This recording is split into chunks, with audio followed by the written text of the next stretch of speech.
The division was going to need to attract exceptional talent, to conduct exceptional analysis, and to develop exceptional tools. And it needed to be able to deploy all these assets to support the FOMC in understanding and responding to cyclical and structural developments, as well as international crises. This conference is a recognition of that achievement. Today and tomorrow, we will celebrate the exceptional accomplishments of the IF division. We will celebrate the dedicated staff who have contributed to the rich and inspiring environment, some of whom have stayed their entire careers here, becoming leaders at the board, and others who have become leaders in academics, in business, and in policy institutions around the globe and within our own system. Through the academic portion of the conference, we will celebrate the vital importance of research on topics such as international finance, international open economy macroeconomics, and international trade. This research and the intellectual rigor it brings to the analysis and the model building of the IF division is critical to achieving the division's and the Fed's mandate. We will also celebrate the sense of mission and collegiality and friendship of the staff throughout the decades that make it such a delight to gather here together today. There is no better person to kick off this conference than Chair Powell, who from the start of his tenure at the Federal Reserve Board has been a supporter of the International Finance Division. The chair has long recognized the pivotal role of the U.S. economy, financial markets, and the U.S. Central Bank around the world.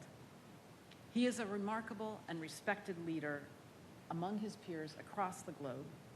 Please join me in welcoming him to the podium to open what is sure to be a wonderful next 2 days. Thank you.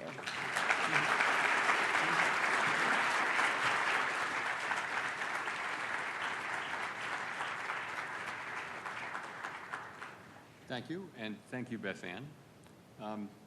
I guess I'd like to start by offering my condolences to the family and friends of former Vice Chair Stanley Fischer. Stan was a colleague of ours here at the Fed and a giant in the field of international economics. In addition to reaching the highest levels of the field in his own right, he was also a trusted and generous mentor and a teacher to a generation of the most important economic thinkers, including many heads of global central banks, advisors to presidents, and countless economists. And I know all of us who knew him will miss him. So, congratulations to the Division of International Finance, IF in these parts, on 75 years of outstanding work in service to the Federal Reserve Board and by extension to all Americans.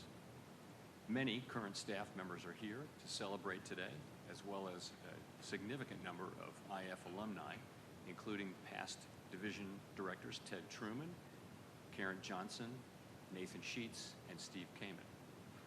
The division has also produced many other notable alums, including, not least, Chair and Secretary Janet Yellen, Professor, author, chess grandmaster, and our keynote speaker Ken Rogoff, and humanitarian and economist Albert Hirschman, famous for the Herfindahl-Hirschman Index, and more recently, perhaps a little less famous, as a character in Netflix series Transatlantic, to name just a few.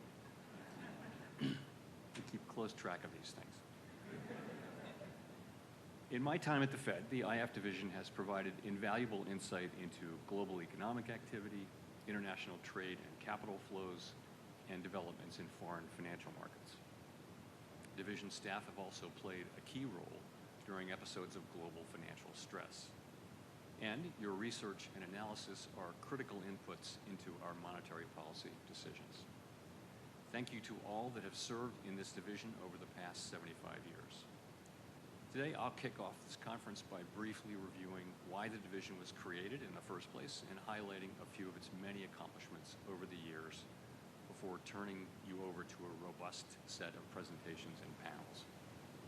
So, the IF division was created on July 1, 1950, but the idea began to germinate a few years earlier. The U.S. had emerged from World War II as a global economic superpower. The Bretton Woods Agreement placed the U.S. and the Fed in a central position in the global economy.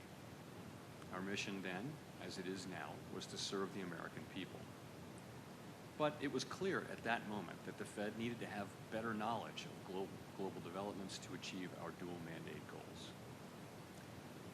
A 1948 memo proposing to create the division stated, quoting, "Problems of international economics and finance have become increasingly large, complex, and significant in recent years, and our foreign economic relations will undoubtedly continue to give rise to issues of the first magnitude." That rare economic forecast that has turned out to be spot on. 75 years later, it remains critical that the Fed understand the policies and practices of other governments and central banks and their implications for the U.S. economy and for financial markets. Exchange rate policy, of course, is now firmly in the hands of the U.S. Treasury. However, the end of the Bretton Woods era in the 1970s fundamentally changed the conduct of monetary policy, as policymakers had to understand the effects of potentially more volatile movements of the U.S. dollar on American families and businesses.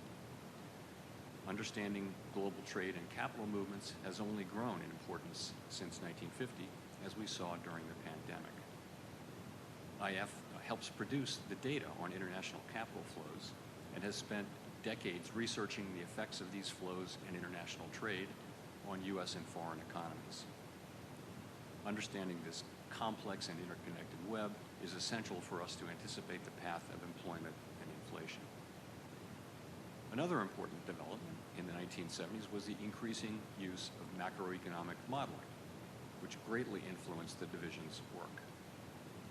Under the direction of former division director Ralph Bryant, IF developed its first multi-country model. Always on the forefront over the years, economists in the division, many of whom are in this room today, developed increasingly sophisticated models, with each new generation expanding the capability to tackle the international risks and issues of that day. These models have proven useful for understanding how international shocks transmit through the economy and financial markets, for assessing risks and uncertainties through alternative scenarios, and for better comprehending the implications of various shocks for the U.S. and the global economy. The results have informed research papers, board memos and briefings, as well as the risks and uncertainty assessment that FOMC committee participants receive in advance of every meeting. The IF division has also played an important role in responding to global economic turbulence. A prime example is the Latin American debt crisis of the 1980s. That episode required analytical thinking about the macroeconomic repercussions of the crisis as it played out around the world. Work by the division and by the IMF and other institutions led to the establishment of emergency facilities to prevent more dire financial outcomes. As global capital flows increased, other episodes of financial distress surfaced across the world, including in Mexico, Asia, and Russia. International capital flows and spillovers became and remain a recurrent feature in the division's analytical and monitoring work. The expertise generated through study and response to these global challenges proved invaluable when stress hit closer to home during the global financial crisis and then the pandemic. Both of those events required immediate, broad, and in many cases unprecedented responses to avoid disrupting the availability of credit to American households and businesses. The nation and the world looked to the Fed to lead in these moments. During the global financial crisis, when global funding markets came under stress, IF worked to establish swap line arrangements with several major central banks that helped restore stability in U.S. dollar funding markets. And of course, during the pandemic, IF division helped lead efforts to expand the provision of dollar liquidity by setting up the FEMA repo facility.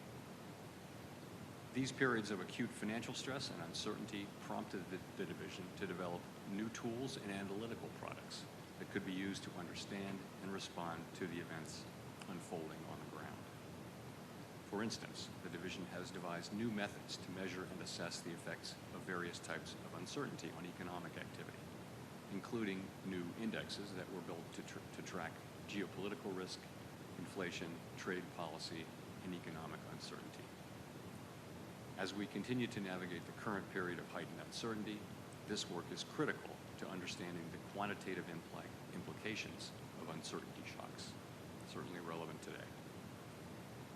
So I'll conclude by saying that for 75 years, 9 Fed chairs and countless board members have greatly benefited from the guidance and counsel of IF staff, and not just when responding to crisis. This team helps to assure that we're well prepared for our international engagements by providing us detailed, some might say extremely detailed materials ahead of time, and often by traveling with us. IF staff are always welcome and productive companions in these and other endeavors. We benefit from the robust relationships that you establish and maintain with our global counterparts. So, thank you to Beth Ann and to all the staff here that organized this wonderful event.